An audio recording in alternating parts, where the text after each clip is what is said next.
হরে কৃষ্ণ বন্ধুরা, আজকে আমি পটলের কোরমা রেসিপি নিয়ে চলে এসেছি। আমি গ্যাসে কড়া বসিয়ে দিয়েছি। এদিকে মিক্সিং জার নিয়েছি, দুটো কাঁচা লঙ্কা, দুটো পাকা লঙ্কা, একটা টমেটো, 1 ইঞ্চির মতো আদা দিয়ে এটা আমি খুব ভালোভাবে পেস্ট করে নেব। কড়াইতে সর্ষের তেল দিয়ে দিয়েছি, দিয়ে আমি পটলগুলো খুব ভালোভাবে ভেজে নেব। একটু সামান্য হলুদ দিয়ে লাল লাল করে ভেজে নেব।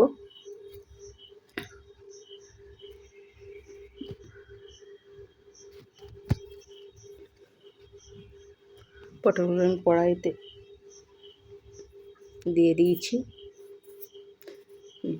এদিকে আমি একটা মশলার পেস্ট তৈরি করে নেব। নিয়েছি লাল লঙ্কা গুঁড়ো, কাশ্মীরি লাল লঙ্কা, হলুদ গুঁড়ো, ধনে গুঁড়ো, জিরে গুঁড়ো দিয়ে এটা আমি জল দিয়ে এক সাইডে রেখে দেব।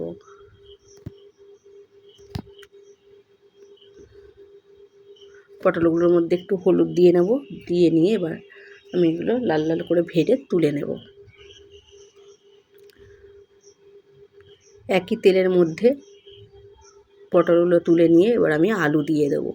আলুগুলোও লাল লাল করে ভেজে নেব।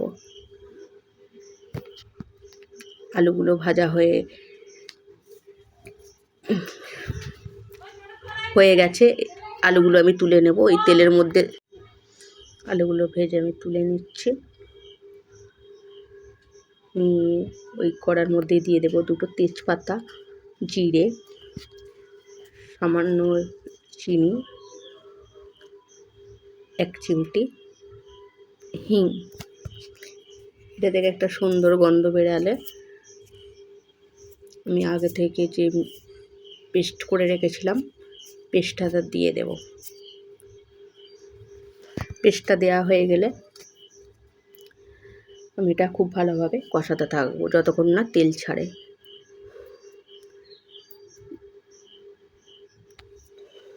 আমার ভিডিও যদি আপনাদের ভালো লেগে থাকে লাইক, কমেন্ট, শেয়ার করবেন। মশলাটা আমার তেল ছাড়তে আরম্ভ করে দিয়েছে। আমি এর মধ্যে দিয়ে দিলাম স্বাদ মতো লবণ, দিয়ে মিক্সিং জারটা ধুয়ে আমি একটু এর মধ্যে জল দিয়ে দেব।